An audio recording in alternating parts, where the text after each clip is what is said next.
Saudações, sejam bem-vindos a mais uma aula do estudo sistematizado da doutrina espírita, da Casa Espírita Nosso Lar. Nesta aula, continuamos estudando o tomo único. Vamos ver o módulo 2, Fluidos e Perispírito, roteiro 3, Criações Fluídicas. Primeiramente, vamos falar sobre o pensamento e as criações fluídicas. No nosso material do ESD, temos as seguintes considerações sobre o tema. As criações fluídicas nascem do pensamento, entendido como força criadora de nossa própria alma, e por isto mesmo é a continuação de nós mesmos. Através dele, atuamos no meio em que vivemos e agimos, estabelecendo o padrão de nossa influência, no bem ou no mal. Significa também dizer que as nossas ideias exteriorizadas criam imagens tão vivas quanto desejamos. Nesse primeiro momento, então, precisamos entender que o pensamento ele é uma força criativa. O pensamento emana do nosso espírito. E o pensamento, ele por si só, é um agente de criação, de transformação. Só que, obviamente, não é no aspecto material, é no aspecto energético, ou seja, espiritual. Quando pensamos, fazemos iniciar um impulso energético que esse impulso é capaz de fazer modificações no fluido universal. Então, o nosso pensamento, como explicado, ele faz com que essa modificação no fluido universal dê forma a imagens, as imagens que nós estamos criando com a força do pensamento. O pensamento é elaborado e produzido pela mente espiritual. A mente é o espelho da vida em toda parte.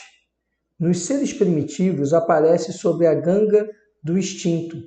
Nas almas humanas, surge entre as ilusões que salteiam a inteligência e revela-se nos espíritos aperfeiçoados por brilhante e precioso retratar a glória divina.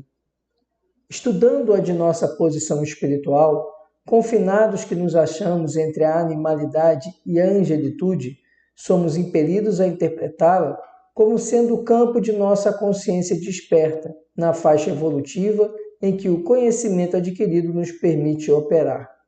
Definindo-a por espelho da vida, reconhecemos que o coração lhe é a face e o cérebro é o centro de suas ondulações, gerando a força do pensamento que tudo move, criando e transformando, destruindo e refazendo para acrisolar e sublimar. O primeiro aspecto que precisamos então atentar é que o pensamento provém de nossa mente espiritual, ou seja, é uma energia, uma onda imaterial.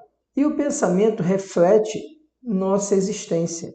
Nós somos o que pensamos, vivemos como pensamos e, portanto, o nosso pensamento ele não só vai refletir tudo aquilo que somos, como também influenciará a nossa existência material. Explica aqui o nosso texto que o pensamento ele vai se tornando cada vez mais aperfeiçoado conforme a evolução. Nos seres primitivos, o pensamento se baseava única e exclusivamente na externalização do instinto. No nosso caso, na nossa condição, externa nossa consciência, externa nossas vontades, nossos desejos, que são fruto da conjugação da consciência com a inteligência. Nos espíritos aperfeiçoados, nos espíritos puros, reflete a própria vontade de Deus, reflete a glória divina. Na nossa condição ainda de, como diz o texto, intermediários entre a animalidade e a angelitude, nosso pensamento ele é então o reflexo da nossa faixa evolutiva, reflexo da nossa condição espiritual. E o pensamento, portanto, como explicado pelo autor aqui, ele é o veículo de criação e destruição. Ou seja, na forma como pensamos, vamos ter a forma como agimos. Isso porque o pensamento, ele é a mola impulsionadora, mas ele vai plasmar uma realidade espiritual, uma realidade que nós não temos a percepção aqui no plano material. Mas essa realidade no plano espiritual vai nos influenciar. Quando nós pensamos, para nós agirmos é necessário a vontade. Então, o pensamento junto com a vontade nos dá a ação. Só que mesmo o pensamento em que nós não o impulsionemos pela vontade, ele vai construir no mundo espiritual um ambiente. E a construção desse ambiente vai afetar a nossa vida material. É o que nós veremos melhor a seguir. Mantemos, assim, permanente contato com outras mentes, influenciando e sendo influenciados, pois ninguém pode ultrapassar de improviso os recursos da própria mente, muito além do círculo de trabalho em que estagia. Contudo, assinalamos todos nós os reflexos uns dos outros dentro da nossa relativa capacidade de assimilação. Ninguém permanece fora do movimento de permuta incessante. Respiramos no mundo das imagens que projetamos e recebemos. Por elas, estacionamos sob a fascinação dos elementos que provisoriamente nos escravizam, e através delas incorporamos o influxo renovador dos poderes que nos induzem à purificação e ao progresso. Vejam como o nosso pensamento ele é uma atividade praticamente permanente. A consequência disso é que, quando pensamos, nós geramos um influxo energético, uma onda, e ao gerar esse influxo energético, ao plasmar uma realidade no mundo imaterial, isso vai fazer com que essa realidade imaterial influencie nossa existência e de quem está à nossa volta. E nós também somos influenciados pelo pensamento daqueles que nos cercam. Porque esses pensamentos eles começam a entrar numa faixa de harmonização, como se todos estivessem entoando uma canção e como há no coral, e todos procuram entrar na mesma sintonia, na mesma ressonância, na mesma nota. Ao fazerem isso, tornam uma melodia, tornam ali uma canção, uma coisa única. Embora no coral você tenha 20, 30 pessoas cantando. Por que isso? Pela similitude da frequência da nota que eles estão emitindo.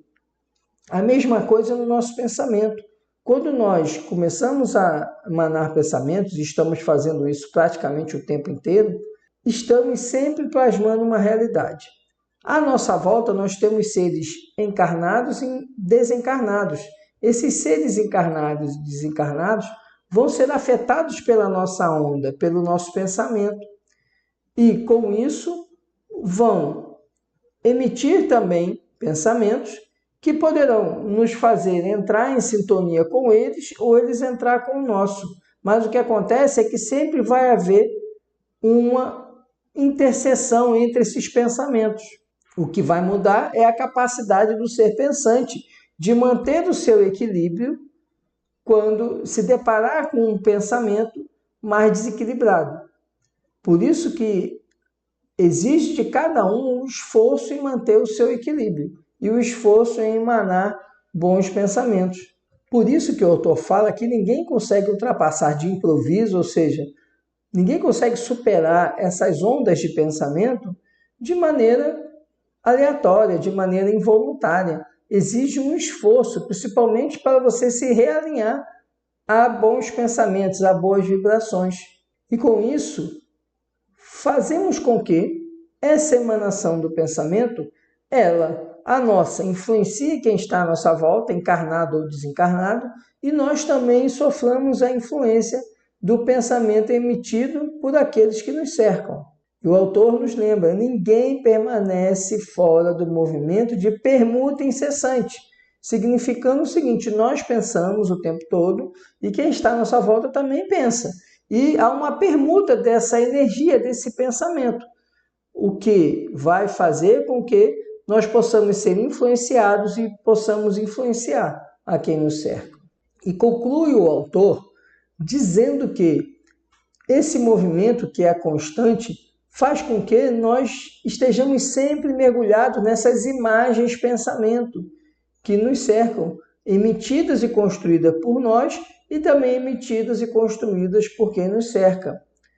O que vai diferenciar é a escolha do pensamento que nós estamos.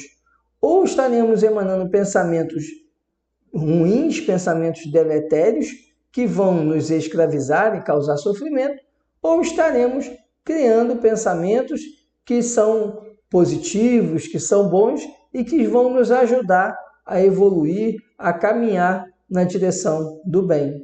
O pensamento ou fluxo energético mental manifesta-se sob a forma de ondas, desde os raios super ultra curtos, em que se exprime as legiões angélicas, através de processos ainda inacessíveis à nossa observação, passando pelas oscilações curtas, médias e longas, em que se exterioriza a mente humana, até as ondas fragmentárias dos animais, cuja vida psíquica, ainda em germe, somente arroja de si determinados pensamentos ou raios descontínuos.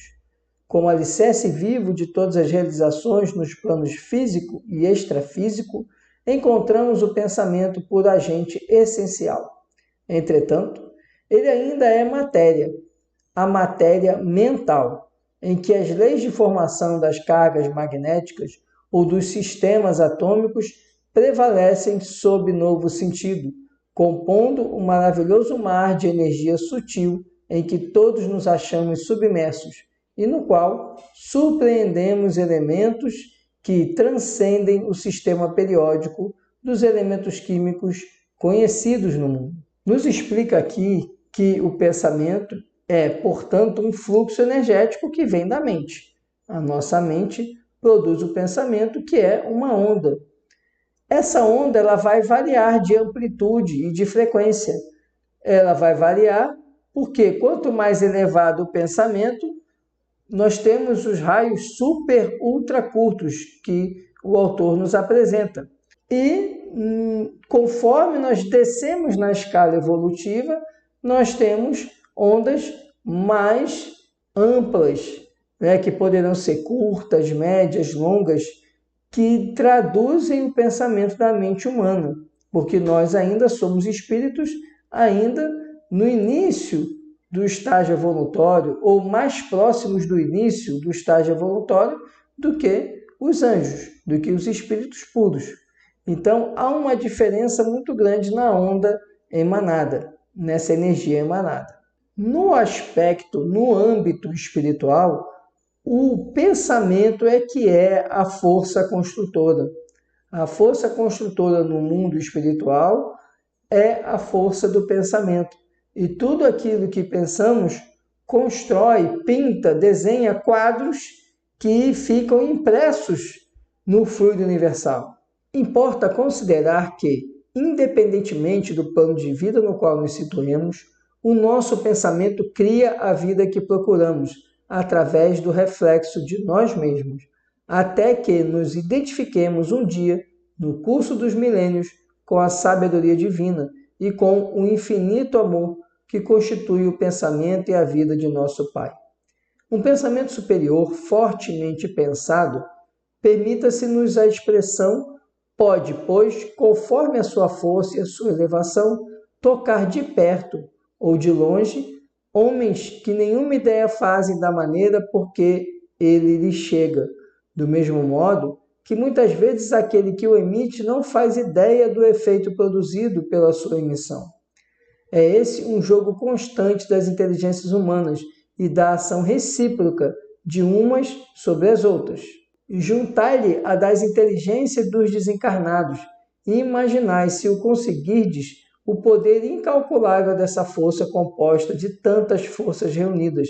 Se pudesse suspeitar do imenso mecanismo que o pensamento aciona e dos efeitos que ele produz de um indivíduo a outro, de um grupo de seres a outro grupo, e, afinal, da ação universal dos pensamentos das criaturas, umas sobre as outras, o homem ficaria assombrado.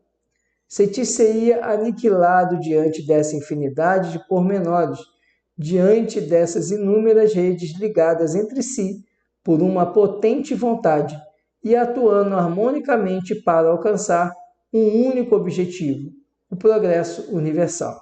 Nesse trecho, nós temos que o pensamento, como já foi dito, que é uma força criadora, ela vai nos propiciar a criação daquilo que nós desejamos. E aí reside a beleza e o perigo do pensamento. Porque se nosso pensamento é um pensamento inferiorizado, estaremos construindo para nós uma realidade de dor e sofrimento. Por outro lado, se nosso pensamento é um pensamento elevado, um pensamento voltado para o amor, nós estaremos construindo para nós um ambiente psíquico de amor e de paz. E com isso, o pensamento, então, ele tem essa força. É uma força que está sempre atuando, sempre de indivíduo para indivíduo, seja encarnado ou desencarnado. E quando o pensamento é um pensamento elevado, gera para aqueles que estão à volta, ou para aqueles que você direciona o pensamento, gera um benefício, gera uma situação positiva.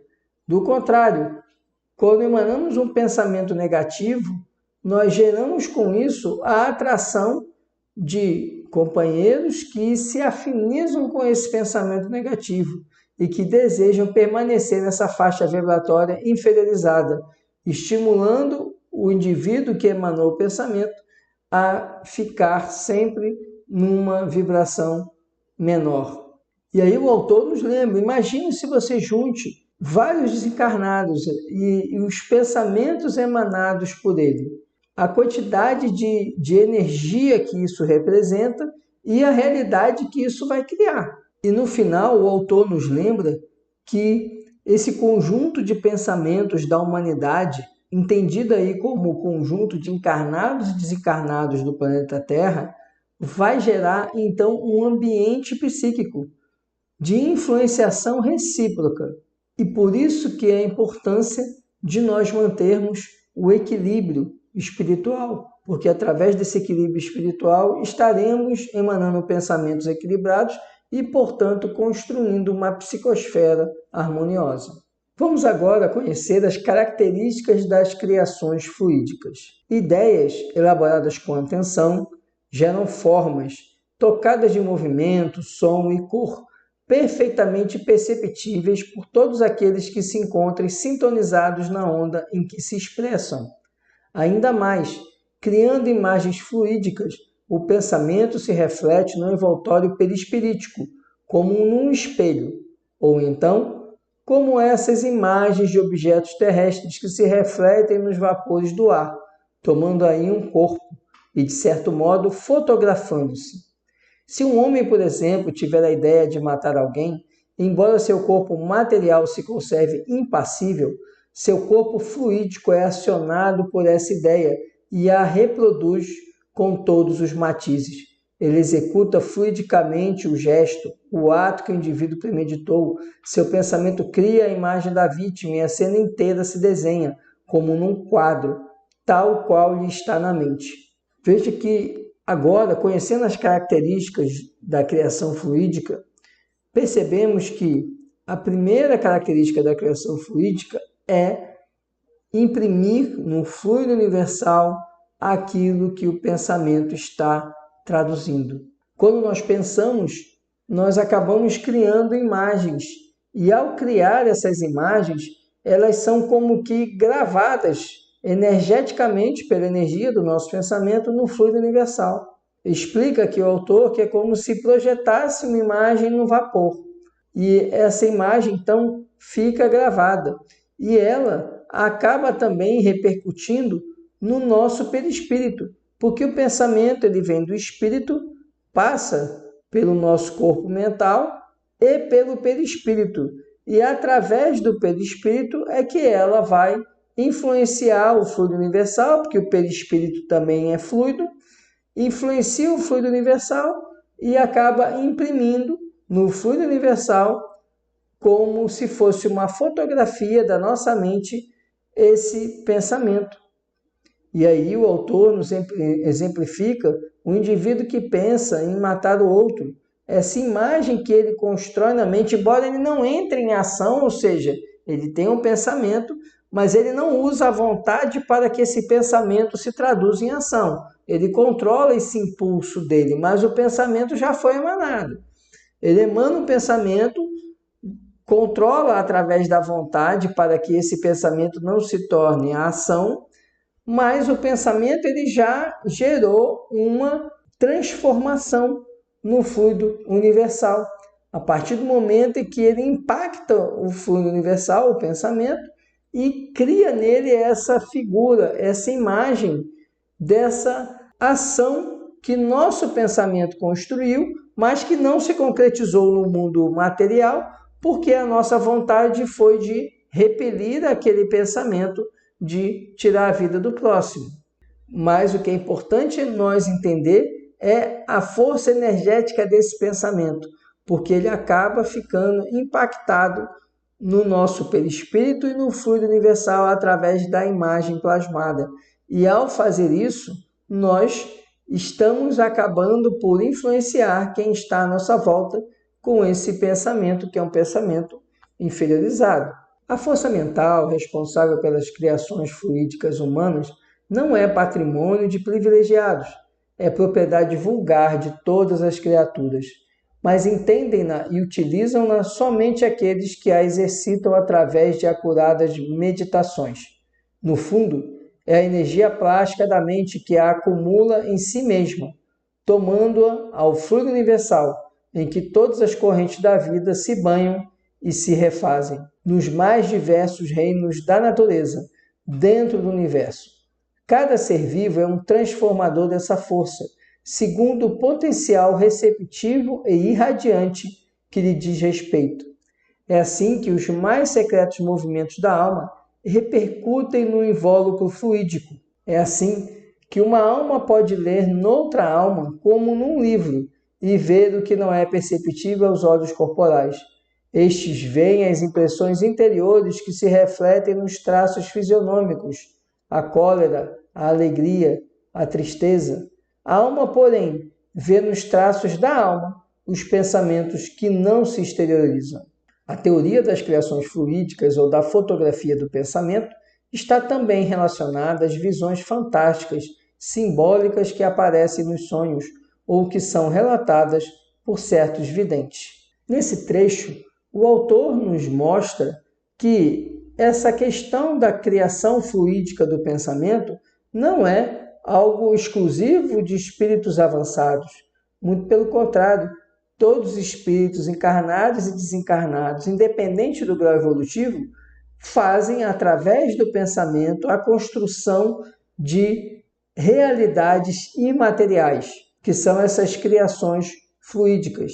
Agora, para aprender a dominar essa criação fluídica, para aprender a utilizá-la adequadamente, é necessário que o espírito se fortaleça, se exercite, busque o seu aprimoramento.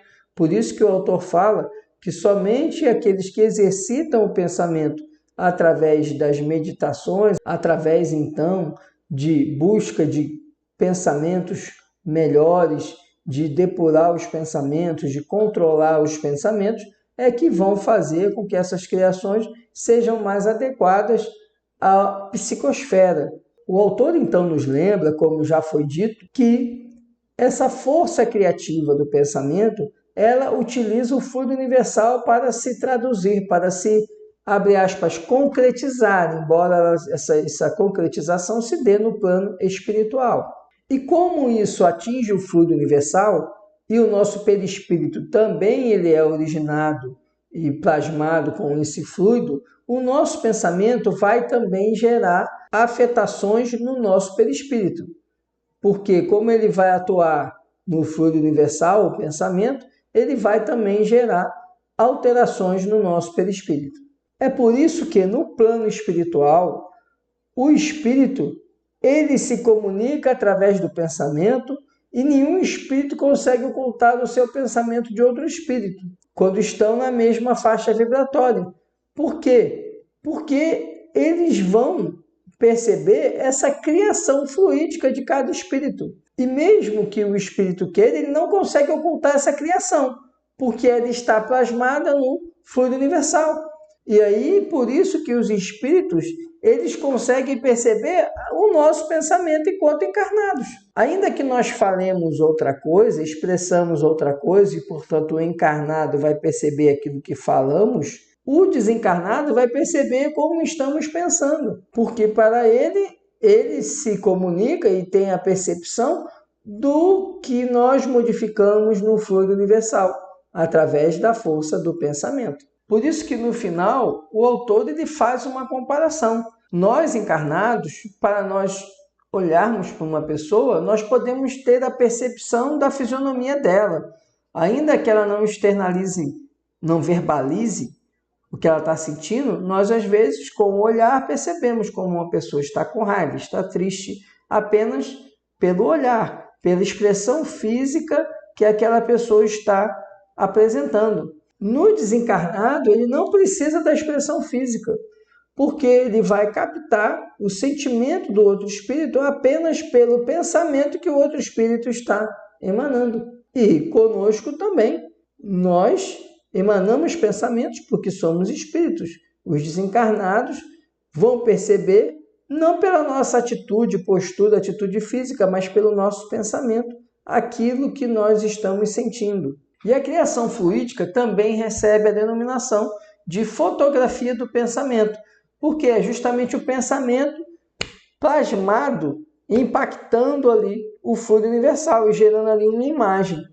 E nos lembra aqui o autor que, por vezes, essas imagens são aquilo que nós captamos durante o sono, através dos sonhos, e que também os videntes conseguem, aqueles que têm a capacidade de, através do sono, perceber situações que vão acontecer, eles conseguem isso também através da fotografia do pensamento ou da criação fluídica. Os espíritos manipulam os fluidos por intermédio do pensamento e da vontade.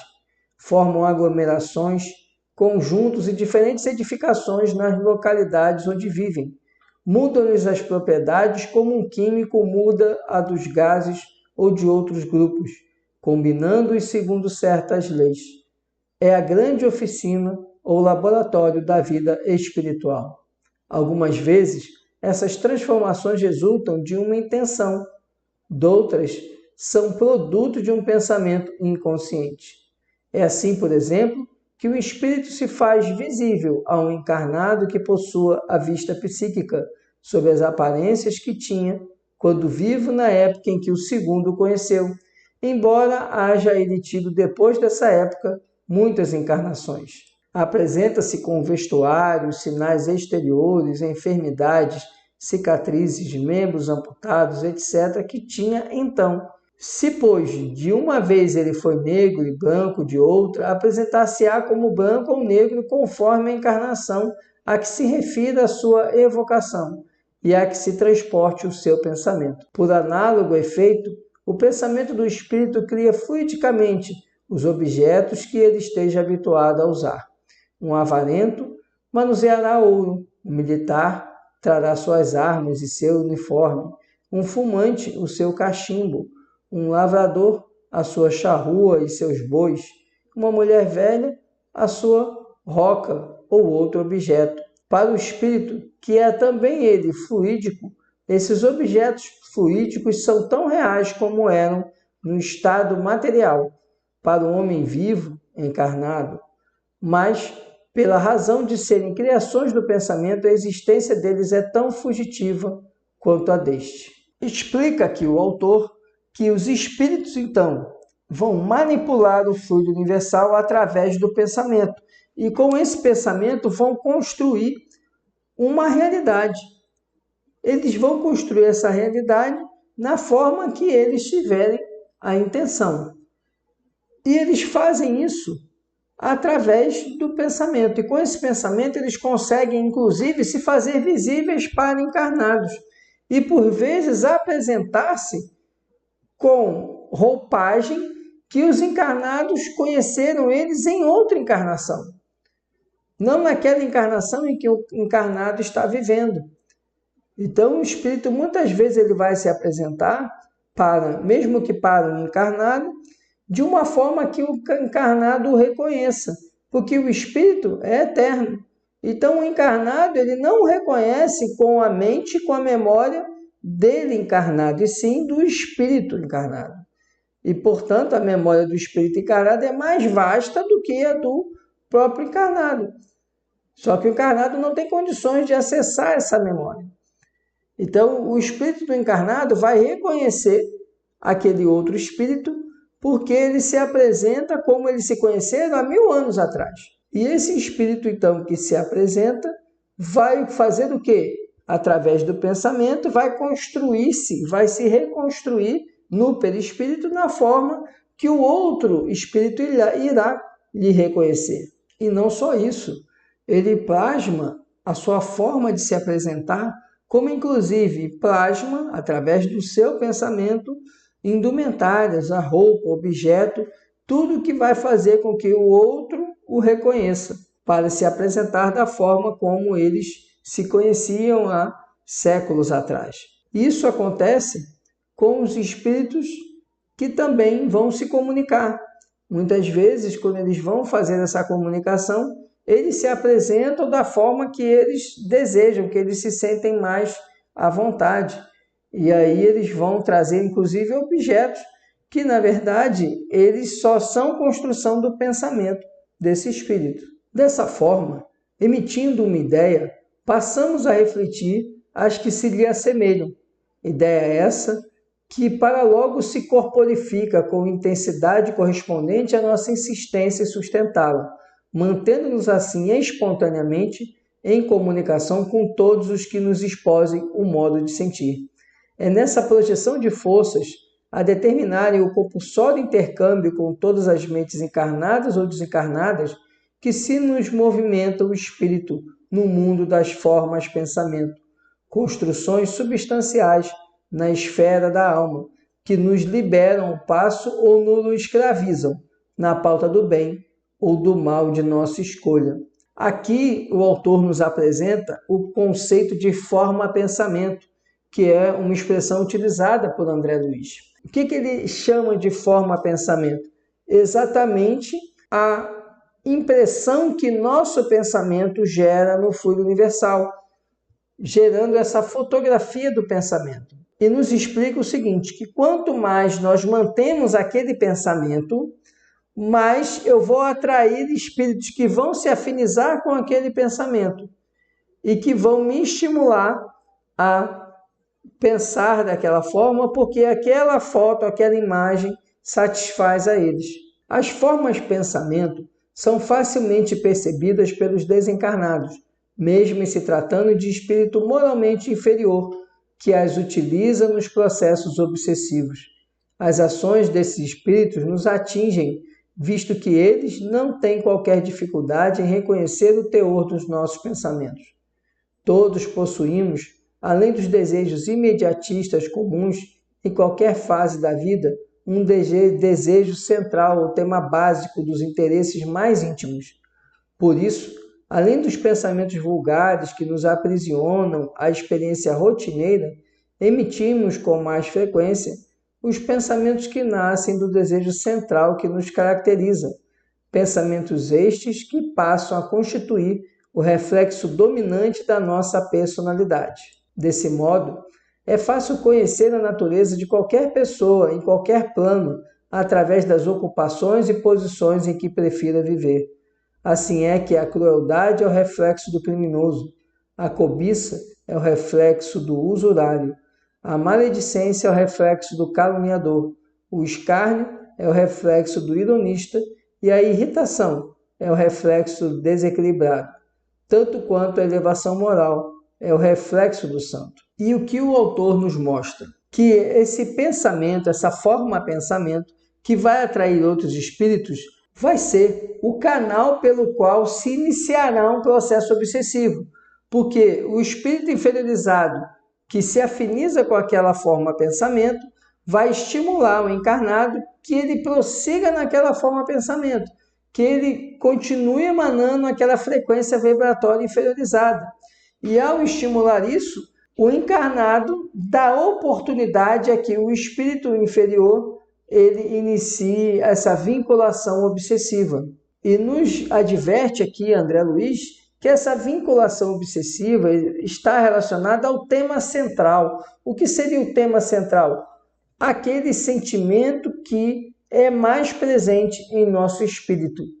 Todos nós temos um tema central, para o bem ou para o mal. A questão é, se esse tema central for para o mal, nós trabalharmos para modificarmos esse tema central, que é a finalidade de nós estarmos aqui. Estamos aqui para evoluir. Mas se nós não fazemos isso e nos rendemos a esse tema central inferiorizado, vamos então atrair para nós espíritos que desejam que nós permaneçamos naquela condição vibratória. Como isso? Através da forma pensamento que nós emanamos e das formas de pensamento que esses espíritos vão começar a emanar e a projetar em nosso espírito. A percepção dessas formas de pensamento dos obsessores é que fará com que nós entremos no processo obsessivo. Por isso, a necessidade do autoconhecimento. Porque quando nós exercitamos o autoconhecimento, percebemos qual é o nosso tema central, para o bem ou para o mal. Percebendo o tema central, nós vamos burilar, nós vamos trabalhar para nos aprimorar. E nesse trabalho de aprimoramento, nós vamos conseguir vencer nossas imperfeições e não vamos permitir que nosso pensamento, ou seja, que nós emanemos pensamentos voltados para aquele tema central que é negativo. Se nós não fazemos isso, angariaremos companheiros espirituais que vão nos incentivar a estar sempre falindo no nosso tema central. Ao invés de controlar a ira, vamos potencializar a ira. Ao invés de controlar a impaciência, vamos potencializar esse pensamento deletério. E é por isso que nós temos que cuidar de nossos pensamentos, porque eles vão construir uma realidade imaterial. Mas essa realidade imaterial vai influenciar uma grande sorte de espíritos que vão se afinizar. Afinização essa que depois vai progredir para um processo obsessivo. No caso das obsessões, afirma um terrível obsessor, conhecido reflexo da criatura que nos propomos retificar ou punir, é assim muito fácil superalimentá-la com excitações constantes, robustecendo-lhe os impulsos e os quadros já existentes na imaginação e criando outros que se lhes superponham, nutrindo-lhe dessa forma a fixação mental. Através de semelhantes processos, criamos e mantemos facilmente o delírio psíquico ou a obsessão, que não passa de um estado anormal da mente, subjugada pelo excesso de suas próprias criações, a pressionarem o campo sensorial, infinitamente acrescidas de influência direta ou indireta de outras mentes encarnadas ou não, atraídas por seu próprio reflexo. Então veja aqui André Luiz, mais uma vez, nos mostrando um relato de um espírito obsessor. Esse espírito obsessor diz que, descoberto o tema central de um indivíduo, o que o obsessor faz é investir nesse tema central, estimular esse tema central. Como que ele faz isso? Fazendo com que o espírito encarnado mantenha o pensamento naquelas situações que estejam relacionadas ao pensamento, ou então ele começa a projetar as formas de pensamento, de maneira que o encarnado vai captar essas formas de pensamento através do espírito e vai começar a se afinizar, porque ele já é favorecido pelo tema central dele. Então o obsessor joga, por exemplo, se for ira, o tema central, o obsessor começa a jogar imagens de ira para que o encarnado ele entre no processo de ajuste, de adequação com aquele pensamento, e a partir daí ele começa a emanar o pensamento também de ira. Por quê? Porque esse é o tema central dele, controlar a ira. Então eles procuram incentivar a ira para que ele saia do controle, ele perca o controle e com isso ele comece a ser um joguete na mão dos obsessores. E conclui André Luiz explicando que essas criações da mente vão gerar para o espírito, seja encarnado ou desencarnado, o seu ambiente, porque ele vai passar a vivenciar aquilo que ele está pensando. Ele vai trazer aquilo que era um pensamento, aquilo que era uma construção imaterial, para o mundo material e vai passar a viver naquele ambiente. Por isso, devemos atentar sempre para o nosso pensamento e rapidamente ajustar esse pensamento quando ele desalinhar, quando ele caminhar para pensamentos inferiores. Esse era o conteúdo que tínhamos para o estudo da aula desta semana. Desejo a todos muita paz, muita luz e muita saúde. Até nossa próxima aula.